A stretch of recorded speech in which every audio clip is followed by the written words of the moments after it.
Thanks for coming. Today we will talk about digital retail.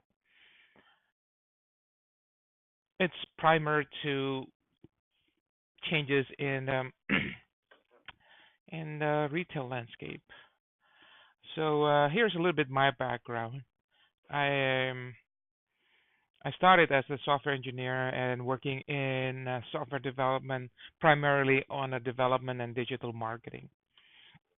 My I went to computer science school in University of Southern California, um, and recently focusing on a data-driven approach to digital marketing. At the beginning, I was working into the back process of building rockets. Yes, technically, I'm a I'm a rocket scientist. Later on, I decided to start my own business and build an e-commerce business. It was a really good uh, business ventures. End up growing to $2 million within 2 years. End up sell those the company, and then start focusing on digital marketing early on. And this is early 2000, I would say 2005, 7 ish, and then helping a lot of brands implementing a digital retail. Here's some of the customers that I've been currently working with, and the number has been growing ever since. This is, if you hear this thing, this is since 2000, early 2016. So today we're going to talk about online marketing, historical purpose, how it evolved into the digital retail. The next thing is that we will talk about the new trend, what we found in the digital retail itself. And finally, we'll talk about what is omni-channel marketing. In a future podcast, uh, vlog, I will talk about more into detail about implementation and what to do with the omni-channel marketing. So online marketing. Here's a little bit example. It started with Yahoo creating their own directory. It was manually created. You you pay Yahoo to get the put, to get it listed in the directory. It's kind of like if you think about it, it's like yellow pages on the web. Then in 2000, early 2000, yeah, Google come with us, with automated directory and then using search keywords, um, and it's been growing ever since. And finally, well, close to our time frame right now, it's Facebook. All those social media people start using this way as a way to reach out to broader audience. Um, More recently, messaging is the platform to be, WhatsApp, Facebook Messenger, and so forth. If you're doing a digital marketing in early 2000, it was really simple. You just talk to Google and have all your websites marketed that way, and just just do simple SEO, whether it's on page or on off page, and all of those things is right now become commodity. You can get people to do this thing for you. However, this is probably no longer works because the world is increasingly noisy and there's a lot of option.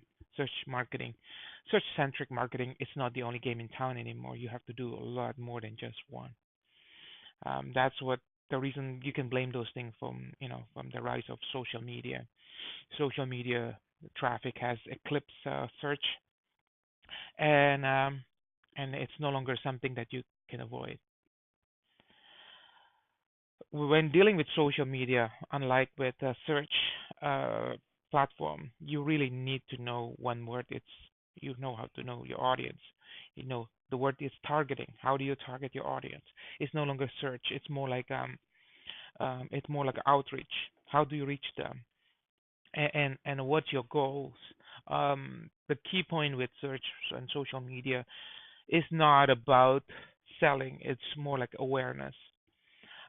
That's why if you really have to know this the right platform to choose.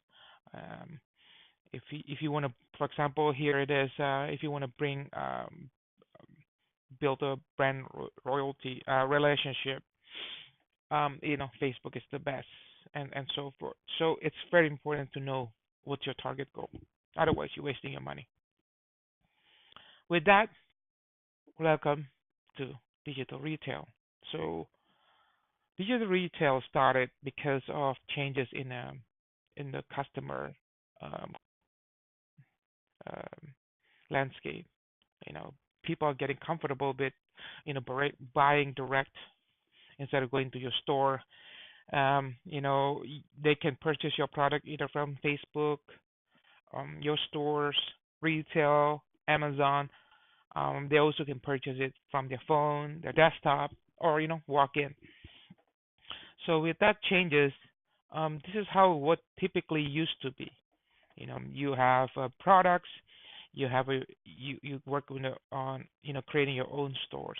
That's what single channel looked like, and this is very very old ways. Then people start to work as your business grow. You start selling this thing in a set of retail stores and also selling online. This is typically what the current brand currently at. And cross-channel is a way that allowing you to compete directly. So this is no longer your store, could be somebody else's store.